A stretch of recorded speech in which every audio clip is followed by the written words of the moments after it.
Anyway, I think the time has come for us to move on to week number 3, which will also visit various cities and play various music. So here is the novelty again.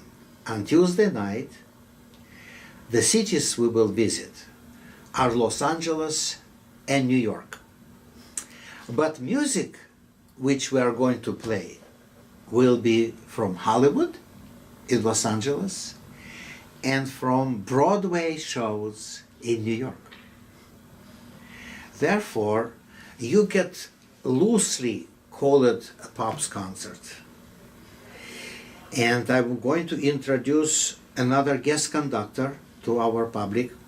He never studied with me in a class settings, but we've been friends for a number of years already. And his name is Alistair Willis, who currently is music director of South Bend Symphony Orchestra. Anyway, before that, he was assistant of Jerry Schwartz with Seattle Symphony. And I really like him very much. He's really personal good friend of mine.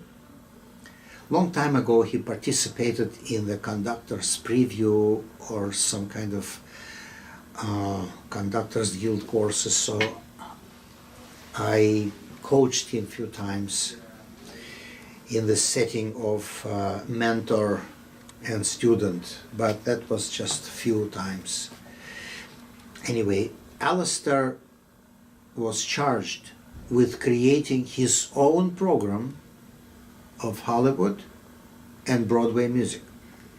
The only thing I told Alistair, that you are going to have a soloist, young 17 years old violinist from Chicago, who will play violin concerto by Erich Korngold.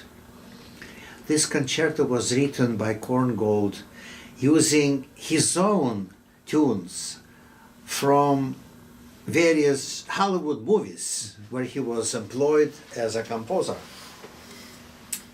Anyway, so that's how all things is related now. Young, upcoming soloist, probably the youngest this time. Her name is Maya Buchanan. She lives in Chicago. She is a student of Almita Wemus. I think she just graduated high school. And so I heard her as adjudicator. And she played her exam, just a movement of this concerto. And she made very deep impression on me as a young performer. Therefore, I told her that I would be very happy to invite her to Peninsula Music Festival playing concerto by Korngold. Anyway, the rest of the program is, of course, related to music of Rodgers and Hammerstein on one part, and of course John Williams on the other part, and other movie composers. And so it will be absolutely dynamite program. In addition to being very skillful conductor, Alistair is very eloquent. He speaks with our public in a fascinating way. There is some interesting point about his English. He is, of course, an American conductor. I think he was born in New York or Brooklyn, I don't remember precisely, but from British parents. And because of that, he learned English with certain association to Great Britain. But on top of that, his dad was assigned to be part of British embassy in Moscow.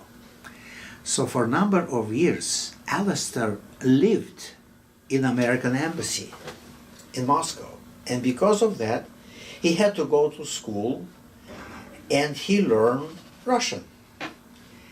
And so I'm looking forward to see Alistair, not only to hear him speak very, very nice English, but speak some Russian to me, and also to conduct this program, which is of his own creation. But it will be a dynamite program. Therefore, we are now carrying on with the Thursday of last week, and we are going to make our second repeated trip to St. Petersburg and Moscow. It will start with third appearance of emerging conductor Chris Wilde, who will start this evening with a concert waltz by Alexander Glazunov. And that waltz, number one, we actually never done in Door County. I conducted the second one, but not this one. So this one will be our first item. Then we will invite another brilliant, very young musician. Her name is Rihanna Anthony. She is a cellist who got her master's degree here at Northwestern, and now she's continuing her education in Europe, I think in London. And again, Rihanna was a winner of our concerto competition here at Northwestern, and I had to accompany her. She played Cello Concerto No. 2 by Kabalevsky. That piece is almost totally unknown here, and I was not familiar with that either. However, the way she presented this piece to me and to our public and to our student orchestra was so out of this world that I fell in love with that piece. And I decided to ask Rihanna to play it again in the setting of Door County Music Festival. And so she's going to play this Concerto No. 2 by Dmitry Kabalevsky. After the intermission, we will finish our concert with another piece which I dearly love, and so is public. It's called Scheherazade by Rimsky-Korsakov. So you could see that there is a little travel going on between Moscow and St. Petersburg, because Kabalevsky was a 100% Moscow composer, but Glazunov and Rimsky-Korsakov are 100% St. Petersburg composers. But for me it's not a problem, because I had one conservatory as a violinist in Moscow and the other conservatory as a conductor in St. Petersburg. So I think I'm okay with that. But I love to conduct Scheherazade again. I've done it twice already in the last 30 years, but it's been a long time ago, and so it will be wonderful, especially for our concertmaster Igor to play all the violin solos. So that is our concert on Thursday. Of course, Scheherazade is not an abstract music piece. It is related to 1001 Night Arabic ancient tales. Some of the stories from that cycle, as told by very young, very frightened Princess Scheherazade, frightened because of the old Shah, who was not happy with any princess telling him stories, and they finished up being beheaded in the morning. And so Scheherazade had very tall order to tell him extremely interesting stories without end. So he would go to sleep waiting for the continuation of story, like in a soap opera. Anyway, music is actually loosely related to those plots, but it is one of the most popular orchestral works of any Russian composers today. So I'm very happy to put it back in the program. And now we are on the final finishing line with the Saturday night program, which I called Prague and Budapest. Another two magnificent, strikingly beautiful cities in Eastern Europe, both on very famous rivers, Danube and Moldau, and both are very famous for rich concert life, cultural life, and musical life for generations. So this program will start with a Czech suite by Antonín Dvořák, which was meant to be as a serenade, number 3, but then developed in a more symphonic way into suite. And that is just a little combination of short movements, very typically of Dvořák, meaning that every one is based on most magnificent, romantic, Slavic melody of Dvořák. He was one of the most endowed composers to create beautiful melodies. He had that gift, and we will be playing this for you with pleasure. Then we're going to invite another artist on his return visit to Peninsula Music Festival. And his name is Spencer Myers. He is a pianist who appeared with us playing Age of Anxiety by Bernstein. This time he's going to play Piano Concerto by Franz Liszt, number 2. Of course, in Hungarian his name is Ferenc Liszt. So since it is from Budapest, we will say Ferenc Liszt, Piano Concerto number 2.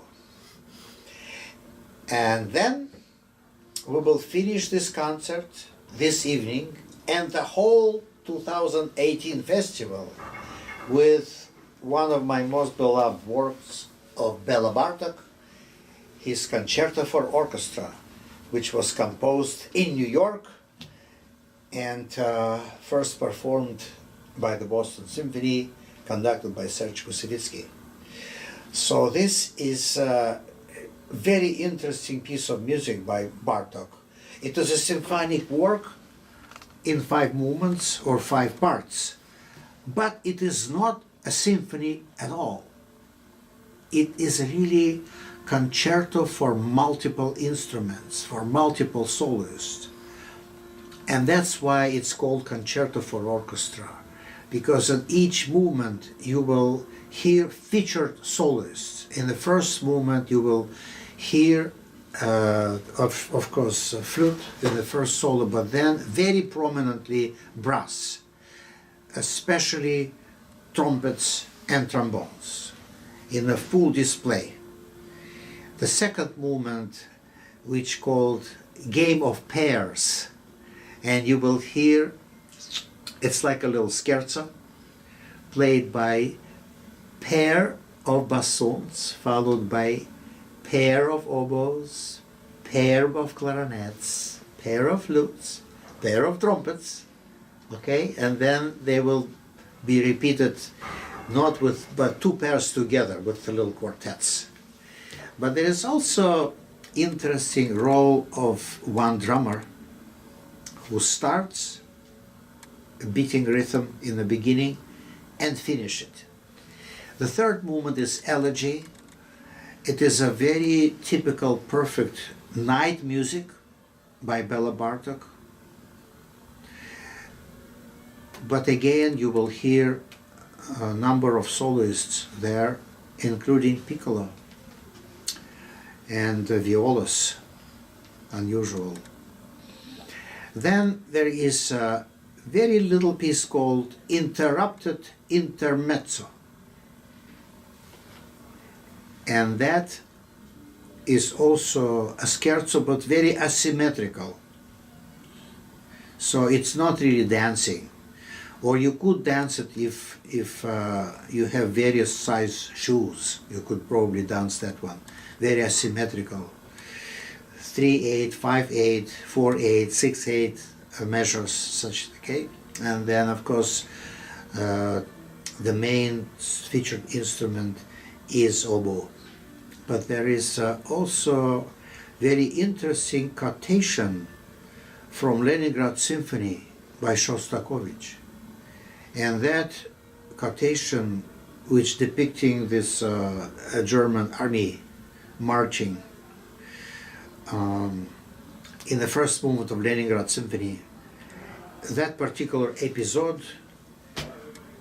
creates literally a theme and variations or a chaconne in the middle of the first movement of Leningrad Symphony. But here Bartók uses only small quotation from that with humor, and that humoristic intrusion is what makes this intermezzo brutally interrupted, but with laughter too. And then it goes back to this asymmetrical intermezzo. And then, of course, he finished this concerto for orchestra with a very fast-moving finale, which also has very interesting fugue and lots of solo instruments from woodwind section, various violin, viola, cello section in a fugato, and then, of course, glorious brass and percussion. So I'm looking forward to that brilliant, masterful, and very powerful ending to our 2018 festival. I hope we'll finish on a glorious note, and I hope that you listeners will be able to make your way to Door County and to attend our concerts so we could share with you our excitement and our passion for symphonic music and also for the place. Thank you very much.